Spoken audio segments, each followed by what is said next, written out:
Good morning दोस्तों। CD are के Saini B Ed classes में आप सभी का हार्दिक स्वागत है, अभिनंदन है। देखिए, हम प्रत्येक शनिवार को आपके बीएड पाठ्यक्रम पर आधारित जो पाठ योजनाएं हैं, आपका जो सूक्ष्म शिक्षण है, सूक्ष्म शिक्षण आधारित कौशल है, उनके बारे में हम अध्ययन करते हैं। तो आज की जो हमारी क्लास होने जा रही है, इस क्लास में हम जो आपका कौशल है श्यामपट्ट कौशल, श्यामपट्ट कौशल के बारे में हम अध्ययन करेंगे कि श्यामपट्ट कौशल के कौन कौन से घटक हैं और श्यामपट्ट कौशल आधारित पाठ योजना का क्या प्रारूप है और श्यामपट्ट कौशल पर आधारित पाठ योजना का निर्माण हम कैसे करते हैं। और मैं आप सबसे आशा करता हूं कि इस क्लास के माध्यम से आपको श्यामपट्ट के कौशलों के बारे में भी पता लग जाएगा और श्यामपट्ट कौशल आधारित जो पाठ योजना का निर्माण आप सब द्वारा किया जाता है, उसको बनाना आप सीख जाएंगे।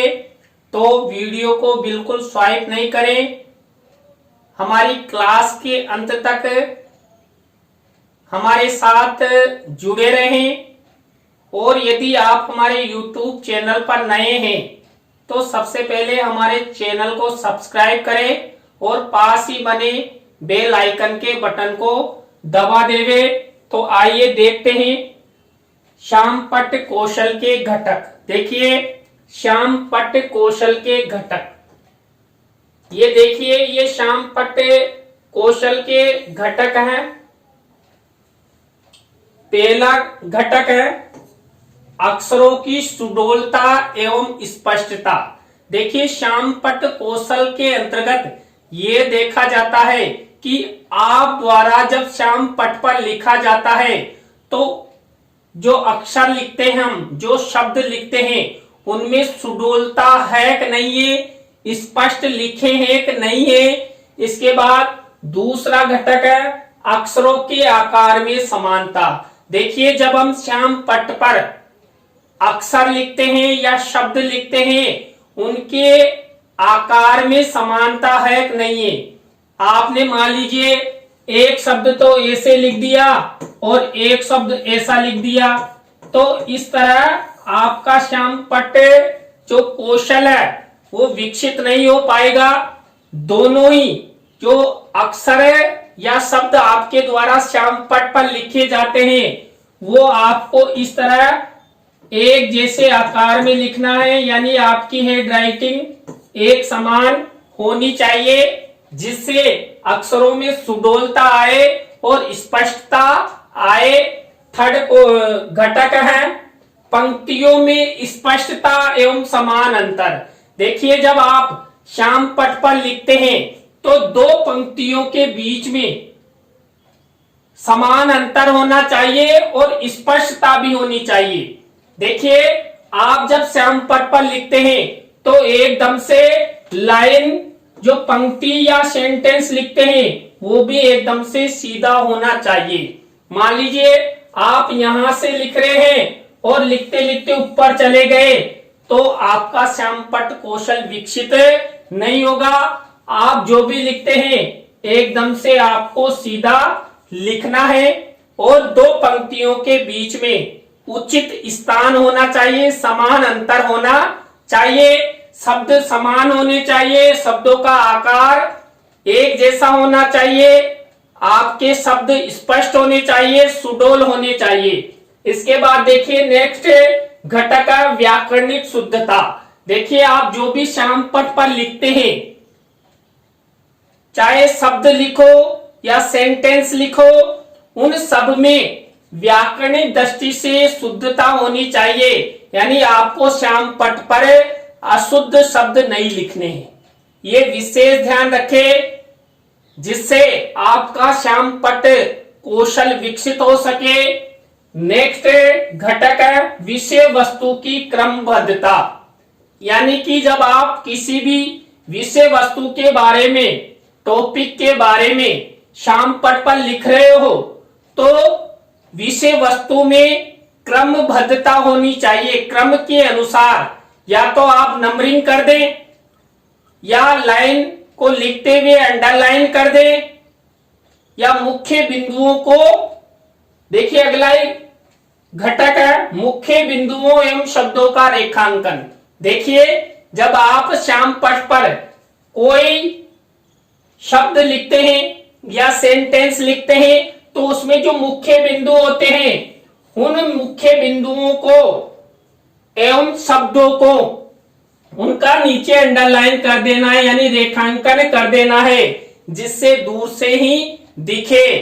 देखिए ये सब जो घटक मैं आपको बता रहा हूं उनके बारे में जब हम पाठ योजना आगे मैं आपको बताऊंगा तो उसमें आपको सब समझ में आ जाएगा। इसके बाद देखिए 7वां घटक है दृश्य श्रव्य उपकरणों का निर्माण। दृश्य उपकरणों का निर्माण आपको श्यामपट्ट पर करना है उस विषय वस्तु के आधार पर, उस टॉपिक के आधार पर। तो इसके बाद रंगीन चौक का प्रयोग। देखिए आपने श्यामपट्ट पर लिखते समय रंगीन चौक का प्रयोग किया है कि नहीं किया है तो ये भी देखा जाता है। देखिए ये 8 घटक आपके श्यामपट्ट कौशल आधारित घटक है। इन्हीं के आधार पर इनका ध्यान रखते हुए आप श्यामपट्ट कौशल आधारित पाठ योजना का निर्माण कर सकते हैं। देखिए ये है श्यामपट्ट कौशल आधारित पाठ योजना का प्रारूप। देखिए श्यामपट्ट कौशल आधारित जो आपकी पाठ योजना आप बनाते हैं उसका प्रारूप इस तरह रहता है। वही सबसे ऊपर आप श्यामपट्ट कौशल आधारित पाठ योजना लिखते हैं। इसके बाद कौशल का नाम यहां पर हम लिख देंगे श्यामपट्ट कौशल। देखिए इसके बाद देखिए कक्षा, जिस कक्षा की भी आप पाठ योजना बनाए जा रहे हैं उसकी कक्षा लिख देंगे, वर्ग लिख देंगे, दिनांक लिख देंगे।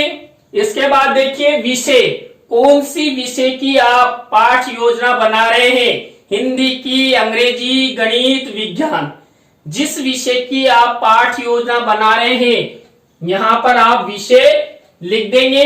विधा, यदि आप भाषा आधारित श्यामपट्ट पाठ योजना बना रहे हैं तो विधा लिख देंगे, गद्य है, पद्य है, व्याकरण है। इसके बाद समय 5 से 7 मिनट का समय आप लिख देंगे। इसके बाद बी सेंटर में आप प्रकरण का नाम लिखेंगे। आप जो भी प्रकरण लेंगे उसको अंडरलाइन करेंगे और इन्वर्टेड कोमाज में बंद कर देंगे। और ये देखिए श्यामपट्ट कौशल में क्या होता है, जब छात्र अध्यापक श्यामपट्ट कौशल का विकास करता है या निर्माण करता है तो ये प्रारूप चलता है। देखिए छात्र अध्यापक, छात्र अध्यापिका क्रिया, यदि आप छात्र अध्यापक हैं तो छात्र अध्यापक लिख देंगे, यदि आप छात्रा अध्यापिका हैं तो छात्र अध्यापिका क्रिया लिख देंगे। इसके बाद छात्र छात्रा क्रिया। इसके बाद श्यामपट्ट कार्य। देखिए श्यामपट्ट कौशल में हम ये पूरा कार्य श्यामपट्ट पर करते हैं तो इसलिए यह शिक्षण बिंदु या ये कॉलम में आपको लिख देना है श्यामपट्ट कार्य शिक्षण सहायक सामग्री। देखिए हमने जो श्यामपट्ट के घटक पढ़े उसमें दृश्य उपकरणों का प्रयोग, तो ये हो गई शिक्षण सहायक सामग्री। तो इस तरह ये श्यामपट्ट कौशल आधारित पाठ योजना का प्रारूप है। इसके बाद देखिए आपकी ये मूल्यांकन सूची है। जो आपका पर्यवेक्षक होता है ये आपका मूल्यांकन करता है इस अनुसूची के माध्यम से कि आपने जो श्यामपट्ट कौशल के घटक है उनका प्रयोग किया है कि नहीं किया है और किया है तो कितना किया है। देखिए यहां पर 0 1 2 3 4 5 6 और यहां देखिए मैंने 8 घटक लिख दिए हैं। आपने इनमें से कौन कौन से बिंदुओं का, कौन कौन से घटकों का प्रयोग किया है, उन्हीं के सामने राइट लगाया जाएगा। देखिए यदि आपने रंगीन चौक का प्रयोग किया है, कितनी बार किया है, 1 बार 2 बार 3 4 5 6, यदि नहीं किया है तो 0। तो देखिए मान लीजिए कोई छात्र अध्यापक है, उसने 3 बार रंगीन चौक का प्रयोग किया है, तो क्या किया जाएगा, इस वाले कॉलम में राइट का निशान लगा देंगे 3 बार, तो ये 3 देखो यहां पर, और रंगीन चौक ये राइट। इसके बाद दृश्य उपकरणों का प्रयोग आपने किया है नहीं किया है। मान लीजिए आपने दृश्य श्रव्य 2 दृश्य श्रव्य उपकरणों का प्रयोग किया है, तो यहां लिख देंगे। मुख्य बिंदुओं शब्दों का रेखांकन किया है, तो कितनी बार किया है, तो यहां लिख देंगे, राइट लगाएगा। इस तरह आपका मूल्यांकन किया जाएगा। विषय वस्तु की क्रमबद्धता है कि नहीं है। इसके बाद व्याकरणिक शुद्धता, यानी आपने अशुद्ध शब्द लिखे, शुद्ध शब्द लिखे, उसके हिसाब से आपका मूल्यांकन हो जाएगा। इसके बाद पंक्तियों में स्पष्टता एवं समान अंतर, आपने जो पंक्तियां लिखी है वो एकदम से सीधी लिखिए और 2 पंक्तियों में समान अंतर है, तो यहां पर और आगे आपका लिखा जा सकता है। इस तरह आपका पर्यवेक्षक आपका मूल्यांकन करेगा, तो इस मूल्यांकन अनुसूची के माध्यम से आपने श्यामपट्ट कौशल आधारित पाठ योजना का निर्माण करते हुए उसका प्रदर्शन कैसे किया, उसका क्या परिणाम रहा, ये इस मूल्यांकन अनुसूची के द्वारा आपको पता लग जाएगा। इसके बाद देखिए अब हम अध्ययन करते हैं श्यामपट्ट कौशल आधारित पाठ योजनाएं, कि श्यामपट्ट कौशल आधारित पाठ योजनाएं कैसे बनाते हैं। देखिए पहली पाठ योजना मेरे द्वारा आप सबके लिए बनाई गई है। पहली पाठ योजना मैंने गणित विषय से ली है। गणित विषय ये देखिए मैंने गणित लिख दिया है, श्यामपट्ट कौशल लिख दिया है, कक्षा 6 वर्ग लिख दिया है और आज की तारीख लगा दी है, समय 5 से 7 मिनट का लिख दिया है। इसके बाद मैंने प्रकरण लिखा त्रिभुज। इस त्रिभुज को मैं अंडरलाइन कर देता हूं और इन्वर्टेड कॉमाज में बंद कर देता हूं। जहां भी आप प्रकरण का नाम लिखेंगे तो इन्वर्टेड कॉमाज में बंद करते हुए अंडरलाइन करेंगे, रेखांकन करेंगे। वही देखिए हमारा ये प्रारूप आ गया है। अब देखिए ये सब क्रियाएं हम यहां पर करेंगे। देखिए ये त्रिभुज है। अब आप जब छात्रों के लिए श्यामपट्ट कौशल का प्रदर्शन करेंगे तो सबसे पहले जाकर आप त्रिभुज, आपने टॉपिक लिया है तो त्रिभुज का चित्र बना देंगे। देखिए त्रिभुज का चित्र बना दिया गया है। अब देखिए इसके आधार पर आप इनकी व्याख्या भी कर सकते हैं। देखिए 3 भुजाओं से बंद आकृति को त्रिभुज कहते हैं। 3 भुजाओं से बंद आकृति को त्रिभुज कहते हैं। त्रिभुज की 3 भुजाएं होती है। 3 भुजाएं 1 2 और 3। त्रिभुज में 3 भुजाएं होती है। त्रिभुज में 3 शीर्ष होते हैं। ये 3 शीर्ष होते हैं। आप यहां पर बच्चों को बता सकते हैं। त्रिभुज में 3 कोण होते हैं। देखिए त्रिभुज में 3 कोण होते हैं। 3 कोणों के बाद देखिए त्रिभुज के तीनों कोणों का योग 180 डिग्री होता है। यानी कि इस कोण का इसका मिलाकर 180 डिग्री का होता है। यह आपका श्यामपट्ट कौशल का प्रदर्शन हो गया। आप बच्चों को चित्र के माध्यम से बता सकते हैं। अब देखिए यहां आप के जो श्यामपट्ट के घटक है उनका प्रयोग किया है कि नहीं किया है। देखिए मैंने यहां त्रिभुज के अंडरलाइन कर रखा है। इसके बाद भुजाओं के अंडरलाइन रेखांकन कर रखा है। दो पंक्तियों के बीच में समान अंतर है, समान शब्द हैं, और मैंने चित्र का प्रयोग भी किया है, दृश्य उपकरण का प्रयोग किया है।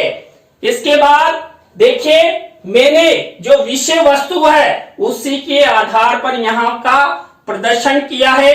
तो यहां पर जो आपके घटक है उन सब का प्रयोग इस पाठ योजना में किया गया है। ये हमारा चैनल है CDRK सैनी बीएड क्लासेस।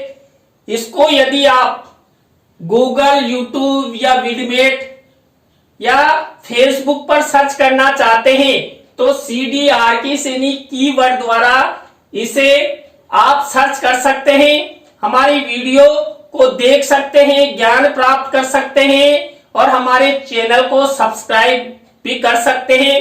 तो CDRK सैनी कीवर्ड द्वारा आप हमारे सभी यूट्यूब चैनल को तुरंत सर्च कर सकते हैं। दूसरी पाठ योजना है, देखिए दूसरी पाठ योजना मैंने ली है विज्ञान विषय से। ये विज्ञान विषय लिख दिया है, प्रकरण लिखा मैंने मछली।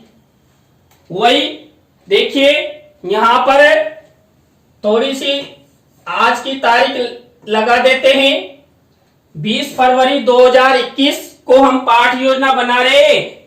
वही अपना प्रारूप देखिए, प्रारूप के बाद देखिए मैंने यहां पर आते ही सबसे पहले मछली का चित्र बना दिया। ये मान लीजिए आप भी जाते ही कक्ष में श्याम पट पर मछली जो भी आपका प्रकरण है उससे संबंधित चित्र का निर्माण कर देंगे और ये चित्र कहलाता है शिक्षण सहायक सामग्री दृश्य उपकरण।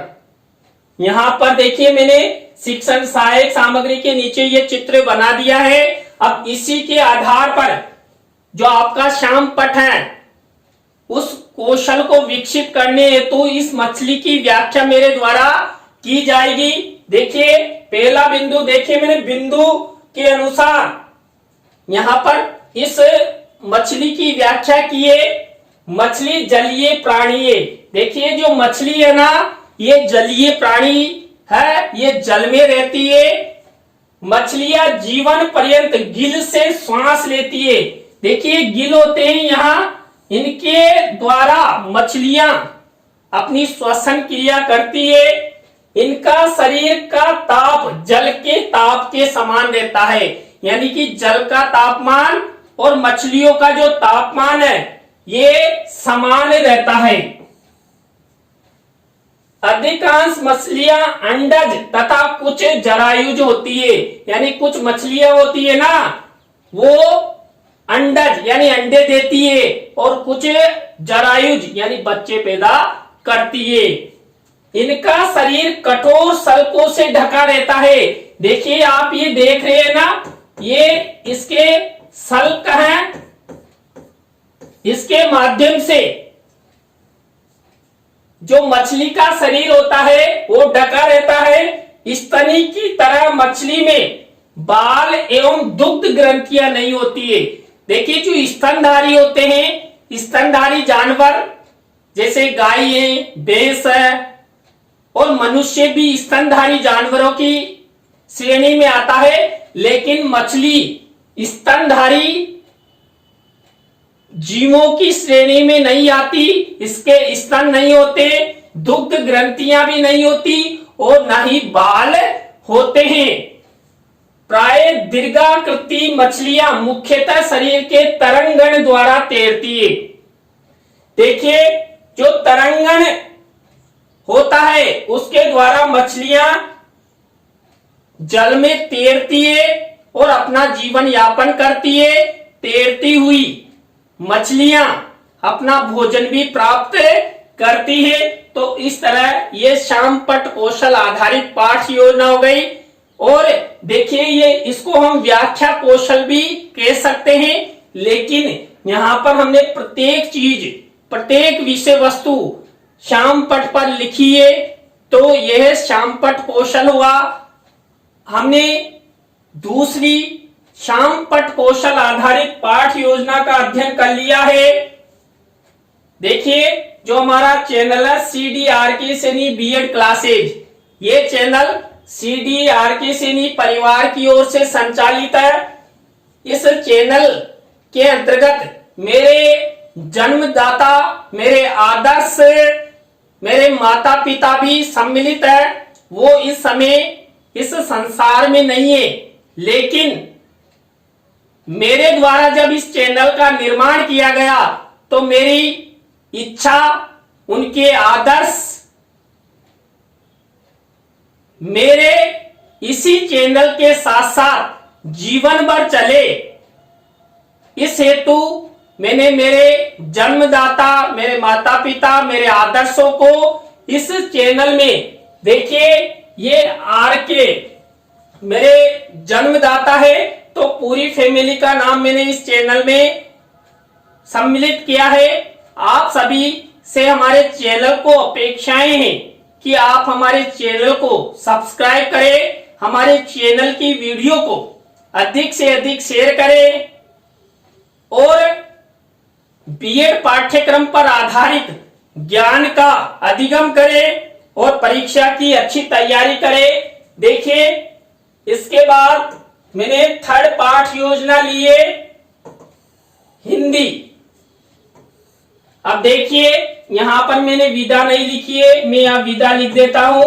विदा लिए ये गद्य पाठ योजना गद्य से संबंधित है और प्रकरण लिया मैंने गोरा, गोरा नामक गाय। देखिए मैंने चित्र बना दिया है, मैंने गाय के बछड़े का चित्र बनाया है, क्योंकि यहां पर देखिए गोरा एक गाय है जो सफेद रंग की है। वह अपने बछड़े से बहुत प्यार करती है। देखिए गोरा नामक गाय है ना, वो अपने बछड़े से बहुत प्यार करती है, इसलिए मैंने बछड़े का, उस गोरा के बछड़े का चित्र बनाया है। क्योंकि देखिए मनुष्य की तरह ही गाय भी अपनी संतान से बहुत प्यार करती है, तो गोरा नामक गाय जो सफेद रंग की थी वो भी अपने बछड़े से बहुत प्यार करती थी। गोरा अपने मालिक के प्रति वफादार है, यानी कि जो ये बछड़े की माँ है गोरा, वो अपने मालिक के प्रति वफादार है। वो अपने मालिक के साथ ही घूमती फिरती है, यानी कि जहां पर गोरा का मालिक जाता है वहीं वो गोरा नामक गाय उस मालिक के साथ साथ भ्रमण करती है, घूमती है। गोरा नामक गाय एक दिन में 10 लीटर दूध देती है। देखिए जो गोरा नामक गाय है वो एक दिन में 10 लीटर दूध देती है। गोरा सुंदर और सुशील गाय है। देखिए गोरा है ना, वो सुंदर भी है, सुशील भी है और